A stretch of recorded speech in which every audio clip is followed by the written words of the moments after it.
दोस्तों, सावन का पवित्र महीना बस कुछ ही दिनों में आने वाला है। दोस्तों, सावन में शिवलिंग से उठाकर यह एक गुप्त चीज खा लेना आपका बेड़ा पार हो जाएगा। आपके सारे दुख, कष्ट और गरीबी कुछ ही दिनों में समाप्त हो जाएगी और आपको महादेव की कृपा प्राप्त होगी। तो दोस्तों, चलिए जानते हैं कि वे गुप्त चीज क्या है जो सावन में शिवलिंग से उठाकर खाना है।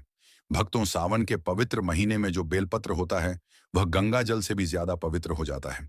आज के इस वीडियो में हम जानेंगे शिवलिंग पर चढ़े बेलपत्र खाने के फायदे। वास्तव में जब आप शिवलिंग पर बेलपत्र चढ़ाते हैं तो वह बेलपत्र कोई साधारण बेलपत्र नहीं रह जाता। वह साक्षात भगवान शंकर जी का प्रसाद बन जाता है। हमारे धर्म शास्त्रों में कहा गया है कि बेलपत्र 6 महीने तक बासी नहीं माना जाता।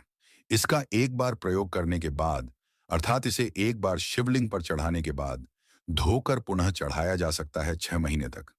कई जगह शिवालय में बेलपत्र उपलब्ध न होने पर इसके चरण चढ़ाए जाते हैं। कई ऐसे शिवालय हैं जहां बेलपत्र नहीं मिल पाता है, तो वहां पर इसके चरणों को भगवान शंकर को चढ़ाते हैं। इसके चरणों को भी चढ़ाने का फायदा होता है। भगवान शंकर जी को बेलपत्र चढ़ाने के पीछे एक पौराणिक कथा है। कथा के अनुसार समुद्र मंथन के दौरान कई चीजों के साथ विष भी निकला। ये विष चारों ओर फैलने लगा। पूरी सृष्टि को बचाने के लिए भगवान शिव ने इस विष को अपने कंठ में धारण कर लिया। इसलिए महादेव को उसी दिन से नीलकंठ भी कहा जाता है। विष के प्रभाव से भगवान शिव के शरीर में तप बढ़ने लगा, जिसकी वजह से आसपास का वातावरण जलने लगा। उसी समय जब देवी देवताओं ने वेद से सलाह ली, तो वेद ने बताया कि भगवान शिव को बेलपत्र खाने के लिए दें। भगवान शिव को बेलपत्र खिलाया गया और जल से स्नान कराया गया। इसके बाद भगवान शिव के शरीर में जो उत्पन्न गर्मी थी वह शांत होने लगी। तभी से भगवान शंकर जी को बेलपत्र चढ़ाने की परंपरा शुरू हुई। शिवलिंग पर बेलपत्र अर्पित करने के बाद हमें जल जरूर चढ़ाना चाहिए। इससे भगवान शिव को शीतलता मिलती है और उनका आशीर्वाद प्राप्त होता है। हमेशा ध्यान रखना चाहिए कि 3 पत्तों वाले ही बेलपत्र चढ़ाने चाहिए। जिस तरफ बेलपत्र की पत्तियां चिकनी हों, उस तरफ से शिवलिंग पर चढ़ाना चाहिए। इस बात का आपको विशेष ध्यान रखना चाहिए। कटे फटे बेलपत्र कभी भगवान शंकर को नहीं चढ़ाने चाहिए। इसके पीछे भी एक कथा है। कहा जाता है कि जब भगवान शंकर जी ने गणेश जी का शीश काटा था, तभी से भगवान शंकर जी ने संकल्प लिया था कि उन्हें कभी भी खंडित वस्तु नहीं चढ़ाई जाएगी। तब से भगवान शंकर जी को कभी भी कोई खंडित वस्तु, खंडित पदार्थ या खंडित बेलपत्र भूल से भी नहीं चढ़ाए जाते हैं। भक्तों, अगर प्रतिदिन शिवलिंग पर बेलपत्र चढ़ाया जाए तो सभी प्रकार की समस्याएं दूर होती हैं। भगवान शंकर जी के भक्तों को कभी भी पैसों की समस्या नहीं रहती। बेलपत्र को तिजोरी में रखने से भी बरकत आती है। तो इस वीडियो को ध्यान से सुनिए। वीडियो में मैं आप लोगों को बेलपत्र से जुड़ी हुई संपूर्ण जानकारी दूंगा। यह जो जानकारी मैं आज बता रहा हूं, यह जानकारी आप लाखों रुपए खर्च करने के बाद भी शायद न प्राप्त कर पाएं। इसलिए दोस्तों, इस वीडियो को अंत तक जरूर देखें, क्योंकि अधूरा ज्ञान हमेशा खतरनाक साबित होता है। इसलिए सच्चे दिल से भगवान शिव की इस जानकारी को पूरा अवश्य देखें।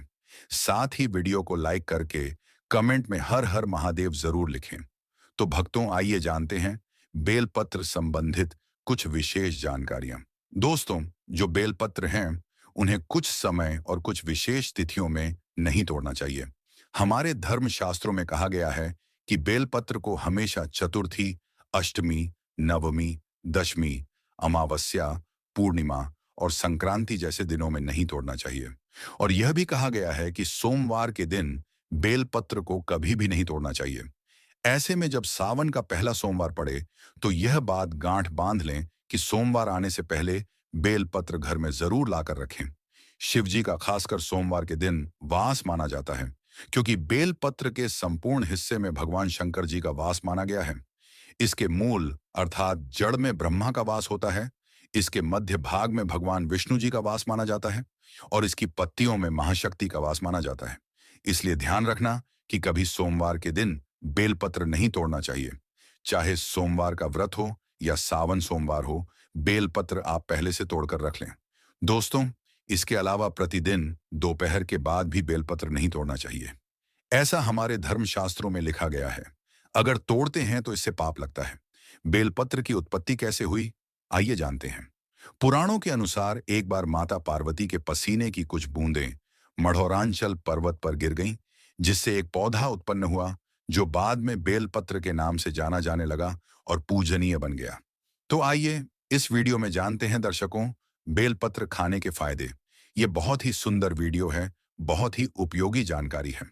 देखिए, जब आप बेलपत्र को भगवान शंकर जी की शिवलिंग पर चढ़ाते हैं, तो वह बेलपत्र एक साधारण बेलपत्र नहीं रह जाता, बल्कि वह भगवान शंकर जी का प्रसाद बन जाता है, जो कि असाध्य बीमारियों को दूर करने, आपकी पीड़ा को हरने और जीवन की समस्याओं को खत्म करने में समर्थ होता है। भगवान का प्रसाद बन जाने के कारण वह आपके लिए अमृत जैसा बन जाता है। यदि आप शिवलिंग पर प्रतिदिन बेलपत्र चढ़ाते हैं और फिर वह चढ़ा हुआ बेलपत्र खाते हैं, तो उससे क्या लाभ होता है, आइए जानते हैं। शिवलिंग पर चढ़ा हुआ बेलपत्र खाने से शरीर के सभी प्रकार के रोग दूर हो जाते हैं। शरीर में जितने भी रोग होते हैं, यदि आप बेलपत्र का नियमित सेवन करते हैं, तो आप उन रोगों से बचे रहते हैं। वात दोष, पितृदोष और कफ दोष, ये 3 प्रकार के दोष माने गए हैं। इन दोषों से संपूर्ण रोग उत्पन्न होते हैं। तो यदि आप इनका नियमित सेवन करते हैं, केवल बेलपत्र की एक पट्टी सुबह और एक शाम लेते हैं, तो आप कई बीमारियों से बचे रह सकते हैं। शरीर से पाप भी मिटता है, क्योंकि शिवलिंग पर चढ़ा हुआ होने के कारण यह बेलपत्र सिद्ध हो जाता है।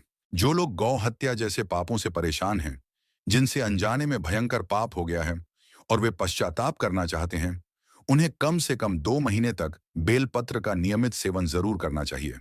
इससे शरीर का पाप मिटता है। भगवान भोलेनाथ का यह प्रसाद होने के कारण यह तमस गुणों को समाप्त करता है। बहुत से लोगों के शरीर में तमस गुण आ जाते हैं, या वे मदिरा, मांस मछली आदि नकारात्मक चीजों का सेवन करते हैं, जिससे शरीर अशुद्ध हो जाता है। ऐसे में आप अपने अशुद्ध शरीर को फिर से शुद्ध बनाने के लिए भगवान भोलेनाथ का यह प्रसाद खाना शुरू कर दीजिए। प्रतिदिन 5 बेलपत्र खाइए, 3 सुबह और 2 शाम को। यदि नियमित सेवन करते हैं, तो यह आपके शरीर से तमस गुणों को समाप्त कर देता है।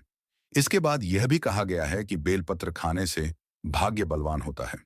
कैसा भी दुर्भाग्य क्यों ना हो, जिस दिन से आप बेलपत्र खाना शुरू कर देते हैं, उसी दिन से आपका दुर्भाग्य सौभाग्य में बदलने लगता है।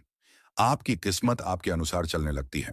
इसके बाद आयुर्वेद में कहा गया है कि बेलपत्र खाने से रक्त शुद्ध होता है। यदि रक्त संबंधित कोई बीमारी है, तो प्रतिदिन 5 बेलपत्र खाइए।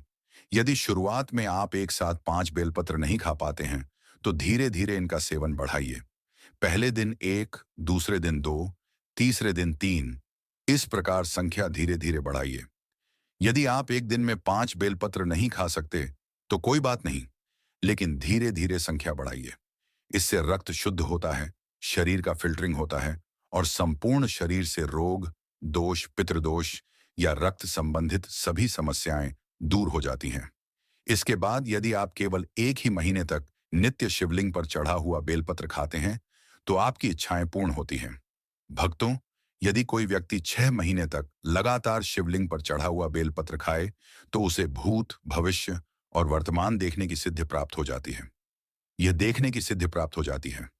आप माने या न माने, लेकिन यह सत्य है। हमारे एक मित्र ने भी ऐसा किया था। उन्होंने एक संत महात्मा से बातचीत के बाद शिवलिंग पर चढ़े बेलपत्र का सेवन किया और उन्हें भी भूत, भविष्य और वर्तमान देखने की सिद्धि प्राप्त हुई। लेकिन ध्यान रखें, इसका उपयोग किसी का अहित करने के लिए नहीं किया जाना चाहिए। आप दूसरों का भी देख सकते हैं, लेकिन यह ज्ञान और सिद्धि केवल कल्याण के लिए होनी चाहिए। मैं इसकी विधि किसी दिन जरूर बताऊंगा। दोस्तों, इसके बाद यदि आप शिवलिंग पर चढ़ा बेलपत्र खाते हैं, तो बड़ी से बड़ी साधना भी आपके लिए आसान हो जाती है। अक्सर साधना करते समय जो दोष आते हैं, वे दोष नहीं लगते। मंत्र जल्दी सिद्ध होते हैं।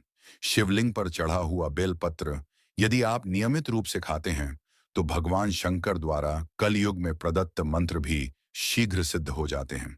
यदि आपका बच्चा आपकी बात नहीं मानता, पढ़ाई में मन नहीं लगाता, माता पिता को मारता है, झगड़ता है, जिद करता है, रात में रोता है, चिल्लाता है, नजर बार बार लगती है, मां उसे शांत नहीं कर पाती, तो ऐसे में आप लगातार सोमवार तक शिवलिंग पर चढ़ा हुआ बेलपत्र उसके मस्तक पर रखें।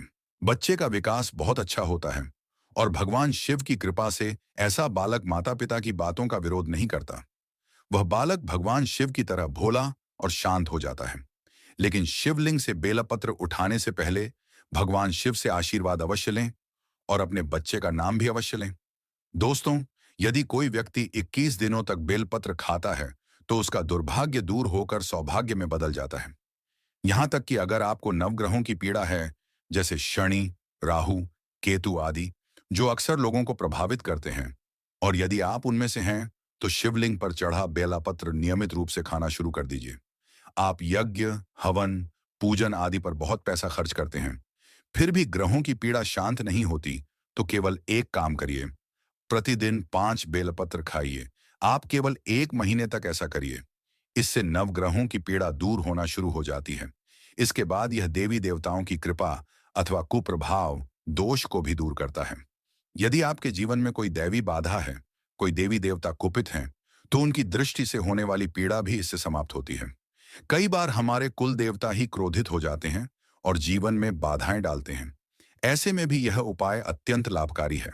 देवदोष, दैहिक पीड़ा जैसे स्वर दोष, दुर्बलता, मानसिक रोग आदि सब समाप्त होते हैं। यदि आपके शरीर में कोई भी प्रकार का कष्ट है, वह भी समाप्त हो जाता है। दोस्तों, अंत में यह बताना चाहूंगा कि यदि आप समर्थ अनुसार नित्य शिवलिंग पर चढ़ा बेलपत्र खाएं, ऐसा नहीं है कि यदि मैं 5 कह रहा हूं, तो आप 5 ही खाएं। अगर आपसे एक ही खाया जाए तो एक ही खाइए, लेकिन उसे नित्य खाइए। इससे आपका शरीर सिद्ध हो जाता है। आपके शरीर में पुण्य इतना अधिक हो जाता है कि आपके द्वारा बोले गए शब्द भी प्रभावशाली हो जाते हैं। शरीर में वाक सिद्धियां उत्पन्न हो जाती हैं। तो आपने देखा कि शिवलिंग पर चढ़े बेलपत्र खाने के कितने चमत्कारी फायदे हैं। यह भी कहा गया है हमारे आयुर्वेद में कि यदि पेट से जुड़ी कोई समस्या है और आप नियमित रूप से शिवलिंग पर चढ़ा बेलपत्र खाते हैं, तो पेट की गंभीर समस्याएं भी दूर हो जाती हैं। ये हमारे पाचन तंत्र को मजबूत बनाता है। जैसे कब्ज, गैस, पेट दर्द आदि समस्याएं यदि बनी रहती हैं, तो आप शिवलिंग पर चढ़ा हुआ बेलपत्र खाना शुरू कर दें। धीरे धीरे आपको आराम मिलेगा और 100% लाभ मिलेगा। और ध्यान रखें, इसे केवल 2 दिन या कुछ दिनों तक नहीं खाना है, लंबे समय तक खाना है। आप खुद देखेंगे कि आपके जीवन की जो भी परेशानियां हैं, बीमारियां हैं, तकलीफें हैं, वे सब दूर हो जाएंगी। दोस्तों, सावन के महीने में कौन कौन चाहता है कि भगवान शिव हमारे घर पधारें? तो कमेंट बॉक्स में सच्चे दिल से लिखिए, भगवान शिव आपका हमारे घर में स्वागत है। यदि आप भगवान शिव से प्रेम करते हैं, तो एक लाइक जरूर करें और हमारे चैनल को सब्सक्राइब भी कर लें। धन्यवाद।